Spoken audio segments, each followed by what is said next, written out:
In the heart of Ujjain city, Madhya Pradesh state, on a cold morning in February 1965, a young woman named Ranjana Saxena was preparing for the happiest moments of her life.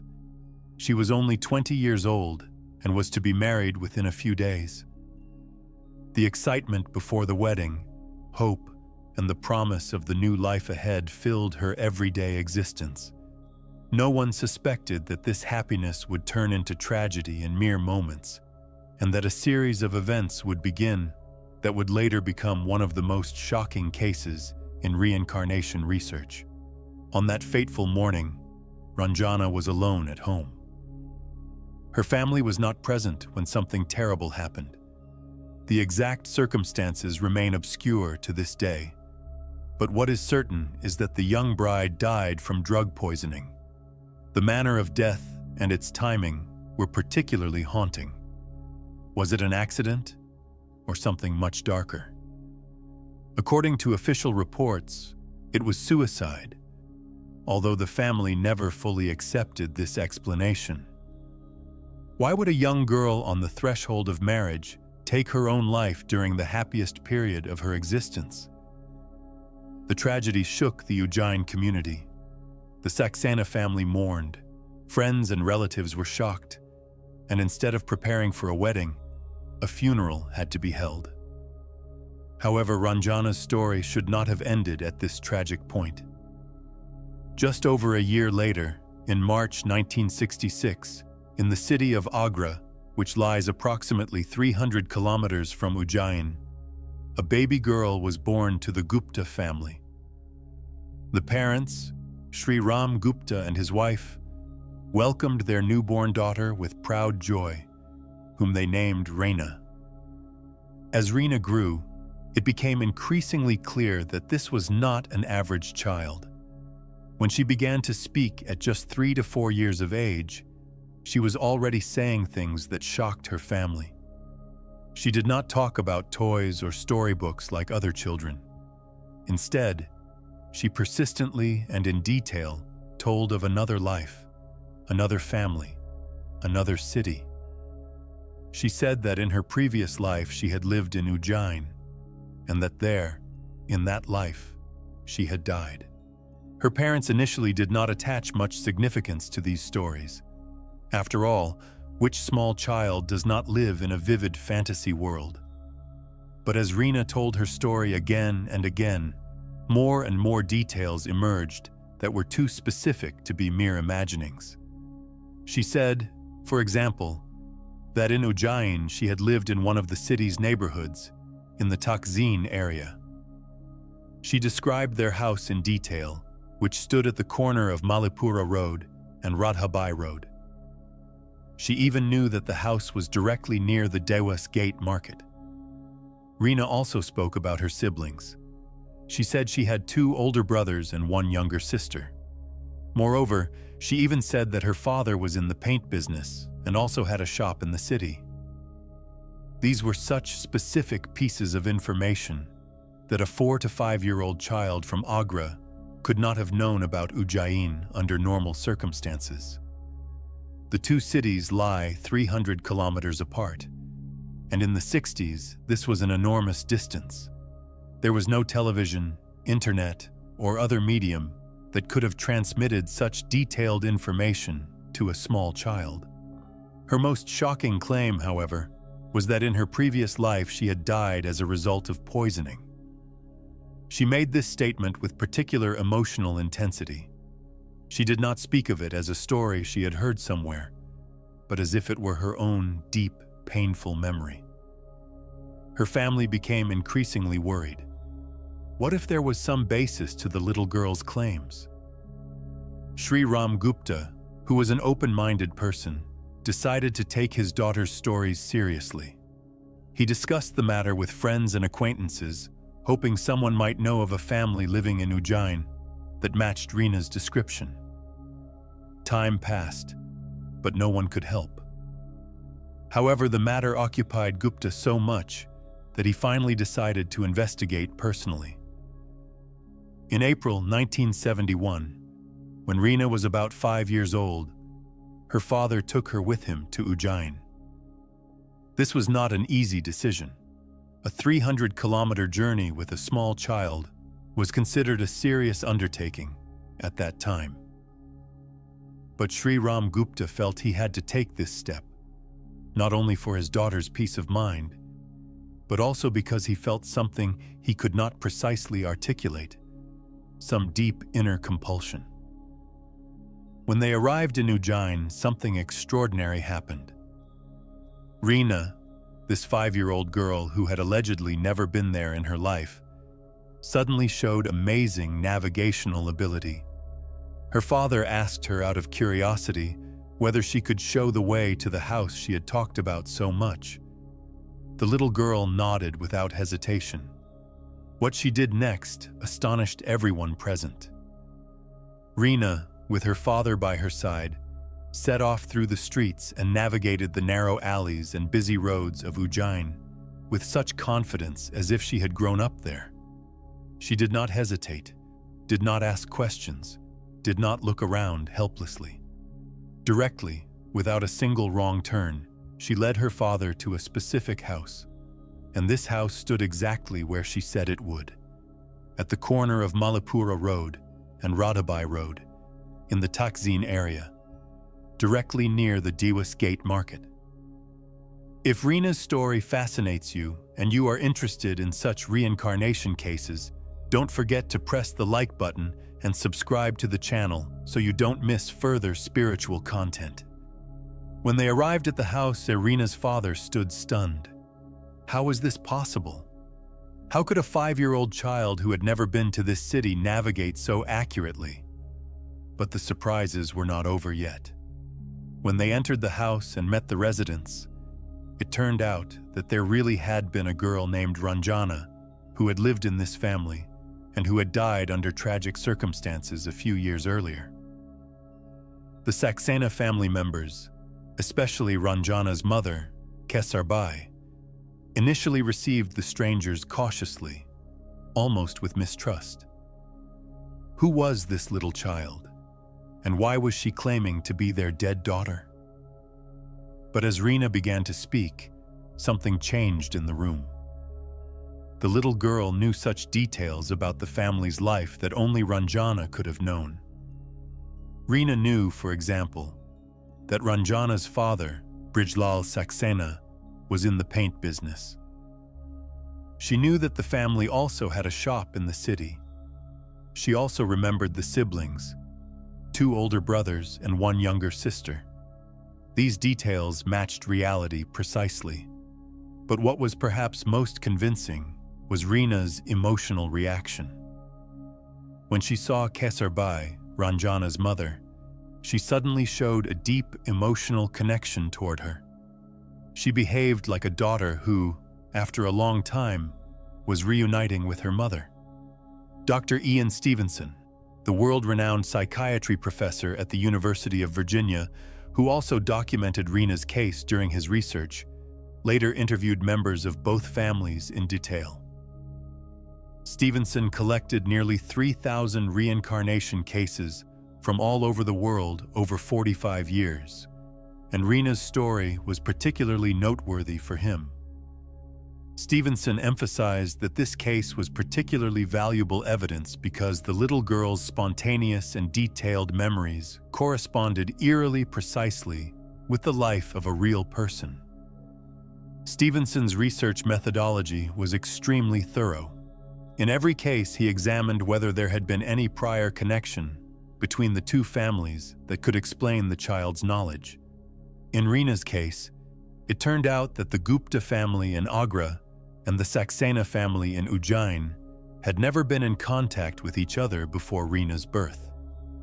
The 2 cities lay 300 kilometers apart, and at that time this was a distance that practically precluded random encounters or the indirect transmission of information. During his research, Dr. Stevenson paid particular attention to cases where the child showed birthmarks or physical characteristics that could be related to their previous life. In Reena's case, although there were no visible birthmarks, Her behavioral patterns and emotional reactions were extremely convincing.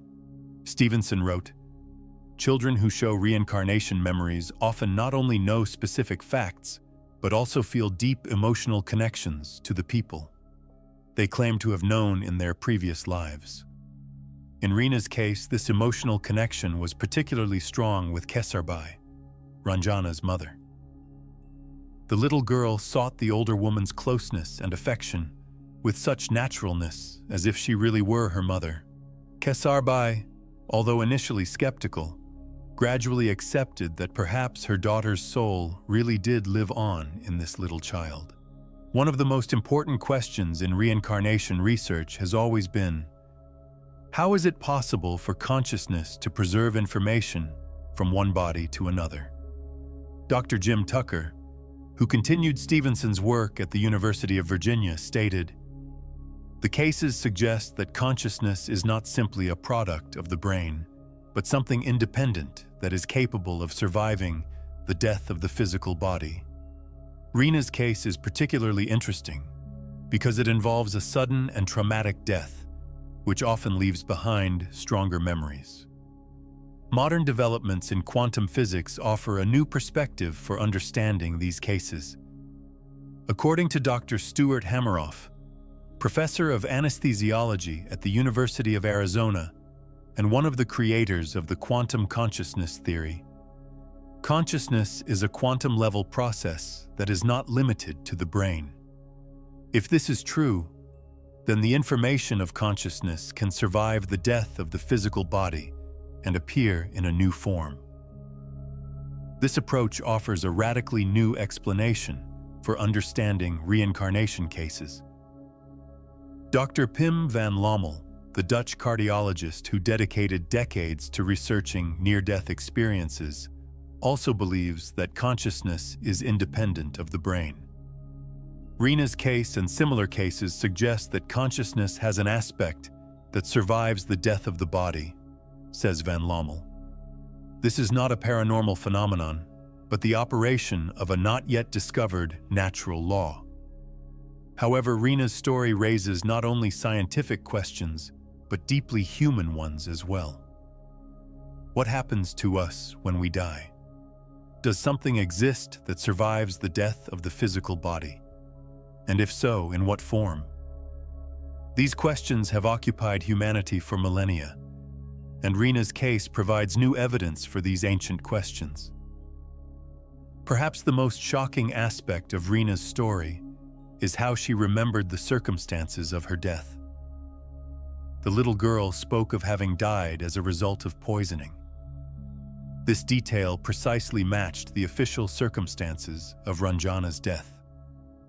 But Reena not only knew what had happened, she seemed to remember the moments before death as well. This kind of memory is particularly rare, even among reincarnation cases. Dr. Satwant Pasricha, a renowned Indian psychologist who also examined Reena's case, stated, "The girl's knowledge is so detailed and specific that it would have been impossible to acquire through normal means. Her knowledge of the family, her navigation in the house, and especially her emotional connection with Kesarbai, all indicate that there is something deeper going on here than what traditional psychology could explain." During her childhood, Reena made several visits to Ujjain, and each time she moved around the city with natural confidence. She knew the streets, the neighborhood, the important buildings. It was as if she had really grown up there. The Saxena family gradually accepted her, not as a stranger, but as some kind of embodiment of Ranjana. Kesarbai developed a particularly strong bond with Reena, and they met frequently over the years. According to Dr. Bruce Grayson, psychiatry professor at the University of Virginia and one of the leading figures in near-death experience research, Reena's case raises questions that modern science cannot yet answer.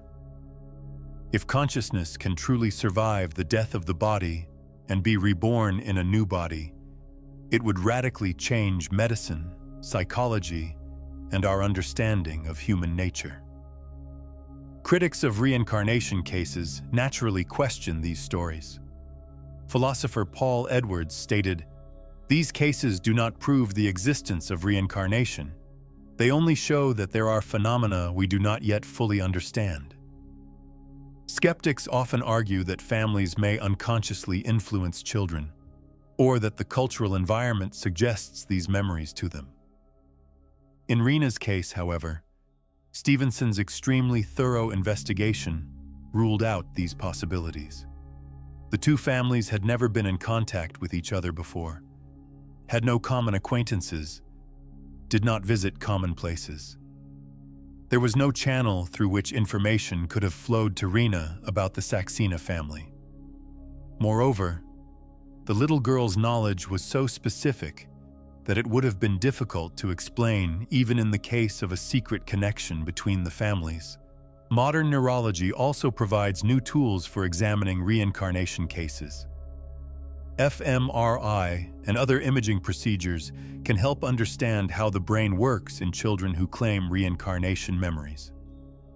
Dr. Andrew Newberg, who researches the spiritual functions of the brain, believes that these children may be using brain areas that normally remain inactive. However, Reena's story is not only about the possibility of reincarnation, but also about what it means to lose someone and how we try to cope with grief and loss. For Kesarbai, Reena's appearance perhaps represented a kind of reassurance. Her daughter, who died so tragically young, was perhaps continuing her existence in some form. This thought provided comfort to the mother who had mourned her daughter for years.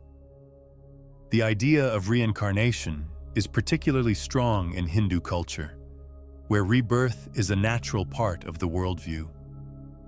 According to Hinduism, the soul goes through samsara, the cycle of births and deaths, until it achieves final liberation, moksha. In Ranjana's case, who died so young and so tragically, it would be logical for her soul to return to the earthly plane to finish unfinished business. Dr. Erlendur Haraldsson, an Icelandic psychologist who also examined numerous reincarnation cases in India, stated, "In Indian culture, reincarnation is a natural part of life philosophy.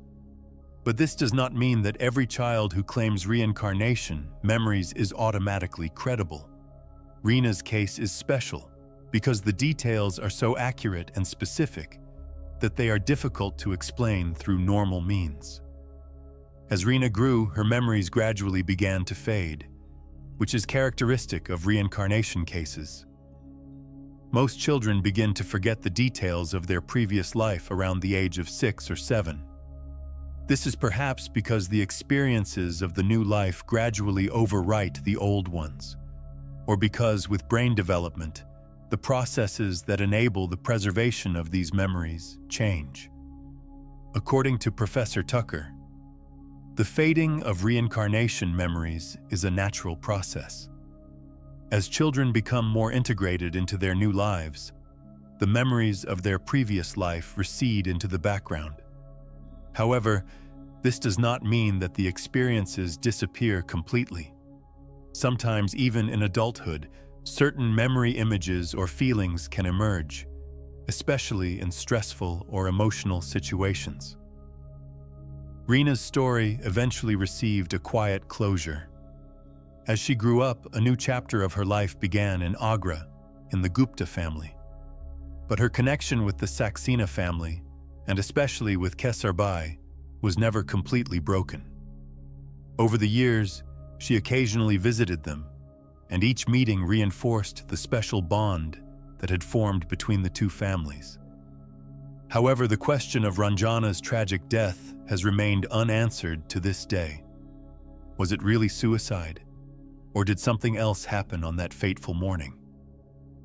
The reincarnation memories might have helped provide an answer to this question.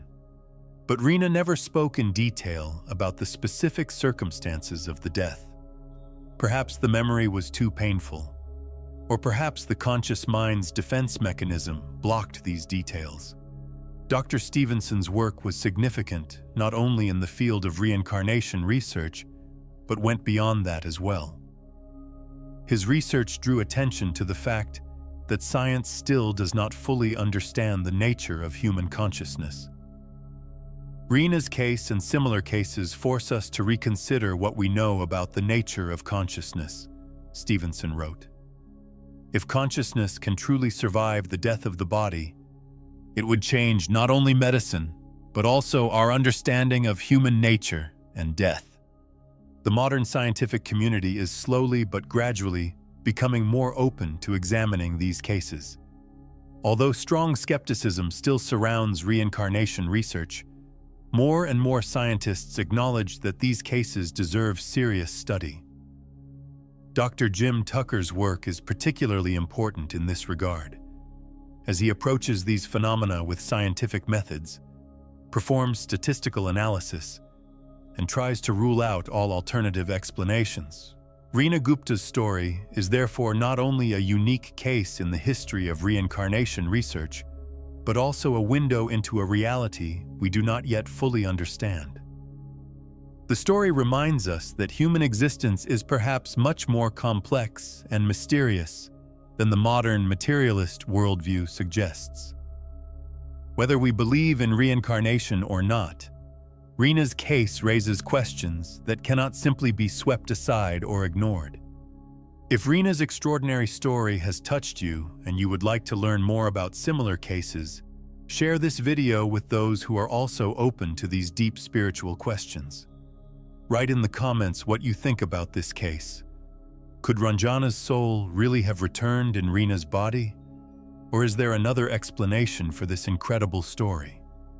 Your opinion matters because these questions touch us all, and together we can seek answers to life's greatest mysteries.